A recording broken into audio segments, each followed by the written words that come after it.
युन नाम का एक लड़का जंगल में किसी जादुई पौधे के पीछे भाग रहा था, लेकिन वह पौधा इतना ज्यादा फुर्तीला था कि वो युन के हाथ ही नहीं आ रहा था और वो वहां से भाग जाता है। सीन शिफ्ट होता है जहां यूली नाम के एक आदमी ने एक कपल को पकड़ रखा था और वे उन्हें किसी चीज के लिए टॉर्चर कर रहे थे। असल में वे दोनों एशियन फॉक्स थे और यूली को उनकी पावर चाहिए थी। यूली उस आदमी को सामने उसकी वाइफ को टॉर्चर करने लगता है, जिसकी वजह से वह आदमी यूली के सामने हार मानते हुए अपनी पावर उसे दे देता है। तभी वहां पर 3 पूंछों वाली एक बहुत बड़ी फॉक्स आ जाती है जो यूली और उसके लोगों को मारने लगता है। उस फॉक्स को देखकर यूली और उसके आदमी काफी डर जाते हैं, लेकिन क्योंकि यूली एक जादूगर था इसीलिए वह उस फॉक्स को पकड़ने की कोशिश करता है। कुछ ही समय में यूली अपने जादू से उस फॉक्स को पकड़ लेता है और कहता है कि मैं पिछले हजारों सालों से तुम्हें ही पकड़ने की कोशिश कर रहा था। लेकिन कुछ देर में वो फॉक्स यूली के जादू से निकल जाता है और उस पर हमला कर देता है। यूली अपनी जान बचाने के लिए वहां से भागने लगा था और 3 पूंछों वाला फॉक्स भी उसके पीछे भागने लग जाता है और वे लोग जंगल में पहुंच जाते हैं। यहाँ पर वो फॉक्स यूली को जान से मारने ही वाला था, लेकिन तभी यून वहां पर आकर उस फॉक्स को अपने तलवार से घायल कर देता है, जिसकी वजह से वह फॉक्स वहां से भाग जाता है। लेकिन जाते जाते उसके कुछ बाल जमीन पर गिर जाते हैं। वह फॉक्स अब किसी गुफा में चला जाता है। वहां पर वह एक लड़के के रूप में आ गया था और उसका नाम होता है बाईचेन। तभी यहाँ पर एना नाम की एक फीमेल फॉक्स भी आ जाती है जो कि बाईचेन की दोस्त थी और वह उसे अपनी शक्तियों से ठीक कर देती है, जिससे कि उसके घाव जल्दी भर जाते हैं। उधर यून भी अपने घर पर पहुंच चुका था जहां पर उसकी दादी उसका इंतजार कर रही थी और उसकी एक दोस्त भी वहां पर मौजूद थी जिसका नाम था लियो। यून की दादी उससे कहती है कि तुम जल्दी शादी कर लो, लेकिन यून बिल्कुल भी शादी नहीं करना चाहता था क्योंकि उसे सबसे पहले अपनी बीमारी का इलाज करना था। उसकी दादी उसे बताती है कि हमारे घर में पीढ़ियों से एक बीमारी है जो सिर्फ आदमियों को ही होती है और वह ज्यादा साल तक जिंदा नहीं रह पाते, इसीलिए जल्दी ही तुम्हें इस घर को एक संतान देनी होगी ताकि हमारी पीढ़ी आगे बढ़ती रहे। अगले सीन में हम देखते हैं कि शहर में बहुत बड़ा मेला लगा हुआ था जहाँ पर बाईचेन भी आ जाता है। इसी बीच उसकी मुलाकात वहां पर एक लड़की से होती है जिसका नाम जून था। बाईचेन को लगता है कि उसकी दोस्त एना ने इस लड़की को उसके पीछे लगाया है, इसीलिए वह जून को अपने साथ चलने के लिए कहता है। तभी यूली के 2 आदमी बाईचेन को ढूंढते हुए उस मेले में पहुंच जाते हैं। असल में यूली ने बाईचेन के कुछ बाल अपने पास रख लिए थे और उसके ऊपर जादू करके उसका पता लगाने की कोशिश कर रहा था। हालांकि यूली के वह 2 जासूस किसी काम के नहीं होते और वह बाईचेन को बिल्कुल भी पकड़ नहीं पाते। आगे हम देखते हैं कि बाईचेन और जून उस जगह पर पहुंच चुके हैं जहां पर तलवारबाजी कंपटीशन हो रहा था। दोनों देखते हैं कि यून काफी अच्छा तलवारबाज है और उसे कोई भी हरा नहीं पा रहा। तभी जून बाईचेन को इस फाइट में हिस्सा लेने के लिए कहती है, जिसके बाद बाईचेन उसकी बात मानकर स्टेज पर चला जाता है। जब बाईचेन और यून दोनों आपस में स्वॉर्ड फाइटिंग करने लगते हैं तब यून को पता चलता है कि बाईचेन में कुछ तो बात है क्योंकि वह काफी अच्छा तलवारबाजी कर रहा था। यून को आज तक तलवारबाजी में कोई नहीं हरा पाया, लेकिन बाईचेन ने उसे आसानी से हरा दिया। इसके बाद शर्त के मुताबिक यून बाईचेन को अपना बॉडीगार्ड बना लेता है। हालांकि वह बाईचेन को बिल्कुल भी पसंद नहीं कर रहा था, लेकिन बाईचेन कैसे भी करके यून को इम्प्रेस करना चाहता था क्योंकि यून के साथ रहकर उसको अपनी शक्तियां मिलने वाली थी। इसीलिए वह जून के लाल कलर की फॉक्स वाली पूंछ निकालकर उसका एक जैकेट बना देता है क्योंकि उसे लग रहा था उसके साथ ऐसा करने पर यून खुश हो जाएगा। हालांकि यून को यह बिल्कुल भी पसंद नहीं आता और वह बाईचेन को डांट कर वहां से भगा देता है। एक दिन बाईचेन यून से कहता है कि मैं आपका वफादार बॉडीगार्ड बन के रहना चाहता हूँ, इसीलिए यून बाईचेन की बात मान जाता है और उसे एक मौका देने की सोचता है। वो कहता है कि मुझे एक जादुई पौधे की तलाश है जो कि जंगल में इधर उधर भागता रहता है और तुम्हें उसे पकड़ने में मेरी मदद करनी पड़ेगी, जिसके लिए बाईचेन भी तुरंत मान जाता है। और रात के समय जब वो लोग जंगल में उस पौधे को पकड़ रहे होते हैं तो बाईचेन उसे आसानी से पकड़ भी लेता है क्योंकि वह बहुत ज्यादा फुर्तीला था, लेकिन उसे उस पौधे पर तरस आता है और वह उसे जाने देता है। इस बात की वजह से यून काफी ज्यादा गुस्सा हो जाता है और बाईचेन को फिर से डांटने लगता है। इसके बाद बाईचेन यून को फूलों के ऑर्किड के बारे में बताता है जो कि किसी भी बीमारी को ठीक कर सकता है, लेकिन यून को उसकी बातों पर विश्वास नहीं होता और बाईचेन को कहता है कि ऐसा केवल किस्से कहानियों में ही होता है। लेकिन बाईचेन उससे कहता है कि फूलों का ऑर्किड सच में होता है और मैं आपको उस तक पहुंचा सकता हूं।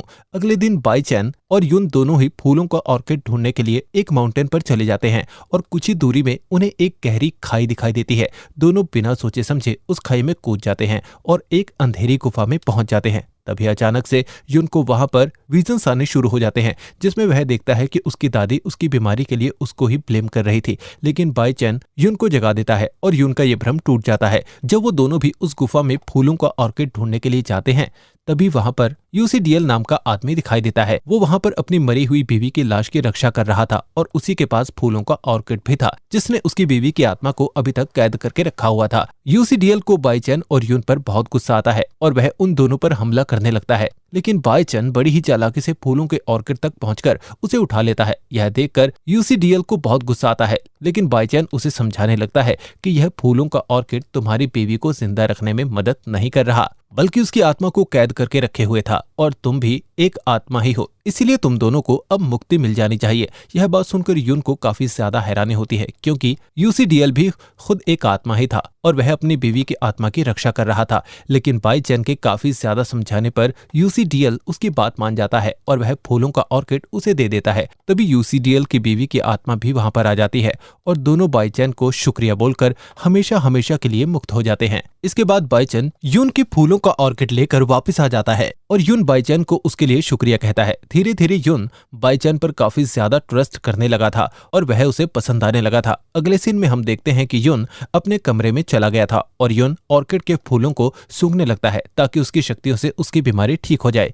लेकिन ऐसा होने की बजाय उसे और ज्यादा तकलीफ होने लगती है और उसके सर पर एक रेड कलर का मार्क आ जाता है। उसकी आवाज सुनकर बाईचैन तुरंत वहां पर आ जाता है और उसे संभालने की कोशिश करता है। यून के सर पर वह निशान देखकर बाईचैन समझ जाता है कि ऑर्किड का फूल भी यून की जिंदगी नहीं बचा सकता। तब बाईचैन यून से कहता है कि ऑर्किड का फूल दुनिया की हर बीमारी को ठीक कर सकता है, लेकिन वो भगवान के दिए हुए श्राप को बिल्कुल भी ठीक नहीं कर सकता है, क्योंकि यून की फैमिली को सदियों पहले श्राप दिया गया था। उस रात बाईचैन और यून बहुत ज्यादा शराब पीते हैं और एक दूसरे से बातें करने लगते हैं। वहीं दूसरी तरफ हम देखते हैं कि यूली बाईचैन के कटे हुए बालों के साथ तंत्र मंत्र करके उसका पता लगाने की कोशिश कर रहा था और जल्द ही उसे पता चल भी जाता है कि वह फॉक्स यून परिवार के ही घर में है। अगले दिन यूली अपने कुछ लोगों के साथ यून के घर पर पहुंच जाता है और यून की दादी को बताता है कि कोई जादुई फॉक्स बहुत ही जल्द यून को खत्म करने वाली है, इसीलिए उस फॉक्स को पकड़ना बहुत जरूरी है। लेकिन यून ये सब बिल्कुल भी नहीं चाहता था और यूली को अपने घर से जाने के लिए कहता है, लेकिन यूली उसे फिर भी मना कर अपनी तंत्र विद्या का इस्तेमाल करने लगा था ताकि वह उस फॉक्स का पता लगा सके। तभी इसके वजह से यून के सर में अचानक दर्द होने लगता है और यूली को बाईचैन में कुछ अजीब सा नजर आता है। बाद में जाते वक्त यूली यून से अकेले में मिलता है और कहता है कि आपके सर्वेंट बाईचैन में कुछ फॉक्स की छवि दिख रही है, लेकिन यून इस बात को साफ साफ इनकार कर देता है। तभी यूली उसको जादुई पानी देता है और कहता है कि आप इस जादुई पानी को उसे पिला देना और वह अपने असली रूप में आ जाएगा। यूली के जाने के बाद यून उसकी बातों पर गौर करने लगता है और उसे पिछली रात की बात याद आ जाती है, क्योंकि जब वह शराब के नशे में बेहोश था तब उसे बाईचैन के 3 पूंछ देख लिए थे। उस रात यून शराब के बोतल में वह जादुई पानी मिला देता है और बाईचैन मजाक मजाक में उस पानी को पी जाता है।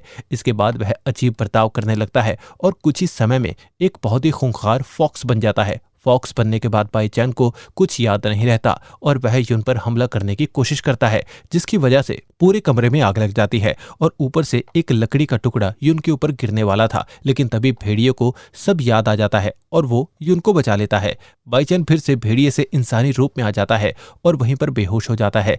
अगली सुबह वो खुद को यून के कमरे में बिस्तर पर पाता है, जिसकी वजह से वह काफी ज्यादा हैरान हो जाता है। तभी यून का एक नौकर उसके कमरे में आता है और कहता है कि यूली आपसे मिलना चाहते हैं, जिसके तुरंत बाद यून उनसे मिलने चला जाता है। यूली यून से पूछता है, क्या आपको पता चल गया कि बाईचैन ही वो फॉक्स है? जिसके जवाब में यून उसे डांटते हुए कहता है कि तुम बकवास कर रहे थे, वह तो एक आम इंसान है। लेकिन यूली को पता चल जाता है कि यून उससे कुछ छुपा रहा है और ना चाहते हुए भी उसे वहां से जाना पड़ता है। अगले सीन में हम देखते हैं कि एना बाईचैन को अपनी गुफा में लेकर आई हुई थी और उसे समझाने की कोशिश कर रही होती है कि तुमने अपनी शक्तियां पाने के लिए यून का सर्वेंट बनने का फैसला लिया था, लेकिन उसने सबके सामने तुम्हारा राज खोलने की कोशिश की और तुम्हें कभी भी मार सकता है। हालांकि बाईचैन को यून पर अभी भी भरोसा था और वह एना को समझाता है कि यून एक अच्छा इंसान है। एना बाईचैन को मनाने की बहुत कोशिश करती है, लेकिन बाईचैन किसी भी तरह से यून की मदद करना चाहता था, क्योंकि किसी भी पल यून की यह बीमारी उसकी जान ले सकती है। एक रात यून अपने दोस्त लियो के साथ शहर में लगे हुए मेले में चला जाता है। इसी बीच लियो यून को प्रपोज भी करती है, लेकिन यून उसके प्रपोजल को रिजेक्ट करता है। यह सुनकर लियो को काफी बुरा लगता है और वह वहां से चली जाती है। लेकिन तभी यूली वहां पर आ जाता है और लियो को भड़काने की कोशिश करता है। यूली लियो से कहता है कि बाई चैन ही वो व्हाइट फॉक्स है और वह यून के पीछे पड़ी है, इसीलिए अगर तुम्हें यून की जिंदगी बचानी है तो तुम मेरा साथ दो और हम मिलकर बाई चैन को खत्म कर देंगे। यह बात सुनकर लियो यूली से हाथ मिला लेती है और वह भी बाई चैन का पर्दाफाश करने में लग जाती है। लियो जाकर यून की दादी को बताती है कि बाई चैन ही वो फॉक्स है और हमें उसे किसी भी हालत में खत्म करना होगा। बाई चैन और यून दोनों घर आते हैं। तब यून की दादी सभी सिपाहियों से बाई चैन पर हमला करने के लिए कहती है और यून को बताती है कि बाई चैन तुम्हें मारना चाहता है, लेकिन यून को पता चल चुका था कि यूली ने लियो और उसकी दादी को भड़काया है। यून अपनी दादी को समझाने की बहुत कोशिश करता है कि बाई चैन बिल्कुल भी ऐसा नहीं है, लेकिन यून की दादी उसकी एक नहीं सुनती और सभी सिपाहियों से बाई चैन को खत्म करने का हुक्म दे देती है। यहाँ पर हम एक जबरदस्त फाइट देखते हैं। हालांकि कोई भी सिपाही बाई चैन को हरा नहीं पाता क्योंकि वह बहुत ताकतवर था। तभी लियो धोखे से यून की दादी को पीछे से तलवार मारती है, जिसकी वजह से उसकी वहीं पर मौत हो जाती है। वह सारा इल्जाम बाई चैन पर डाल देती है। यून को भी ऐसा ही लग रहा था कि बाई चैन ने उसकी दादी को मारा है और वह गुस्से में बाई चैन के सीने में तलवार घुसा देता है। यह देख एना बाई चैन को वापस अपनी गुफा में ले आती है और उसके घाव का इलाज करने लगती है।